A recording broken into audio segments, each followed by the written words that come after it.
দুই দশক পর যেন খরা কাটতে চলেছে বগুড়ার শহীদ চান্দু স্টেডিয়ামের। অপেক্ষার পালা শেষ করে টি-20 ফরম্যাটে রবিবার দুপুরে 22 গজের মাঠে গড়াচ্ছে জাতীয় cricket league NCL।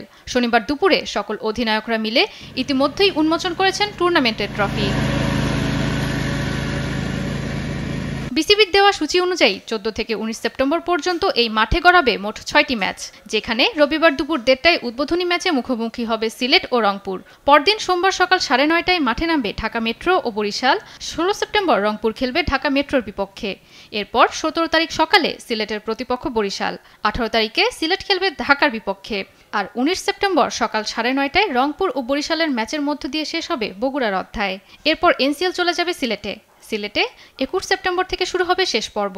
4 October final দিয়ে ইতি ঘটবে এবারের আসরের। টুর্নামেন্টকে ঘিরে শহীদ চান্দু স্টেডিয়ামে চলছে ব্যাপক প্রস্তুতি। মাঠ থেকে গ্যালারি সব জায়গায় হয়েছে সংস্কার কাজ। দীর্ঘদিন পর বগুড়ার মাঠে এই টুর্নামেন্টকে ঘিরে দর্শকরাও বেশ উৎসবমুখর হয়ে আছে। আমরা আশা করব আমরা এই মাঠে আবারও রাতের বেলা ফ্লাড লাইট জ্বালিয়ে খেলা দেখার সুযোগ তৈরি হবে এবং জাতীয় এবং আন্তর্জাতিক অনেক ম্যাচ এই মাঠে আবারও গড়াবে। দর্শকদের জন্য টিকিটের দামও রাখা হয়েছে সাধ্যের মধ্যে। সাধারণ গ্যালারির টিকিট 50 টাকা আর VIP গ্যালারি মিলবে 100 টাকায়। এই টুর্নামেন্টের মধ্য দিয়ে শুরু হবে বগুড়া শহীদ চান্দু স্টেডিয়ামের ভাগ্য পরিবর্তনের সূচনা, এমনটাই প্রত্যাশা সকলের। জয়া সরকার, স্পোর্টস ডেস্ক, দেশ টিভি।